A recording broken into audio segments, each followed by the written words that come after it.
ఏమంటండి, సిగ్గుపడి కొనడమై ఉన్నాను. మా దోషములు ఎక్కడికి వెళ్ళినాయి? మా దోషాలు ఎంత లేకున్నాయి? నాలో అసలు ఏ దోషం లేదు. ఏం లేదనుకుంటా, నాలో ఏ లోపం లేదనుకుంటా.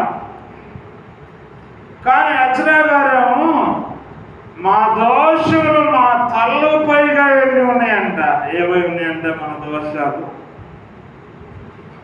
ఏమేమి అపరాధాలు, ఏమేమి దోషాలు, ఏమేమైతే మనలో దాయబడి మనం ఇంకా ఒప్పుకోలేక, ఇంకా దేవుని సన్నిధి తీసుకురాలేక, పరమున్న దేవుని పాదాలకు తీసుకురాలేక, దేవుని పాదాల మీద మన జీవితాలు ఇంకా ప్రాధేయపడలేని జీవితాలు ఉన్నటువంటి విధానాల్లో దేవుని దగ్గర ఇంకా మన జీవితాల్లో కడగబడలేక, పెండబడలేక, ఆయన కాచి